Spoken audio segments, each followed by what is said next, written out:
Bonjour à vous et bienvenue si vous nous rejoignez sur France 24. À la une de l'actualité, nouvelles frappes israéliennes ce mercredi sur Rafah dans la bande de Gaza. Quel avenir pour la paix dans la bande de Gaza et pour les civils massés à Rafah dans le sud du territoire? L'armée israélienne a mené des frappes ce mercredi dans la ville surpeuplée. 1,5 million de personnes vivent désormais sous la menace d'une offensive terrestre majeure. L'aide humanitaire qui est un enjeu clé depuis le début de la guerre. Comment comprendre ce qui se joue à Rafah en ce moment? On en parle avec vous, Bilal Tarabeh, bonjour. À Bonjour. vous, on le voit, Israël reste opposé à tout cessez-le-feu définitif et poursuit donc son offensive contre Rafah.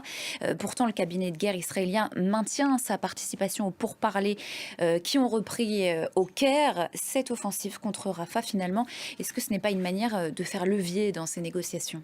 Vous avez absolument raison. Bilal Tarabeh pour le décryptage. Merci à vous. Bilal, pas de répit non plus en Ukraine. L'Ukraine qui déclare avoir abattu des dizaines de missiles et drones lancés par la Russie dans la nuit. On ouvre une page olympique à présent. C'est le jour J pour l'arrivée de la flamme à Marseille. Ce sera ce soir à 19h, heure de Paris. Le coup d'envoi de 4 mois de fêtes et de célébrations donc pour ces Jeux olympiques. Vous êtes aux côtés de Victor Lehmann, compositeur du thème des Jeux olympiques, un air qui va être écouté par des milliards d'oreilles sur la planète.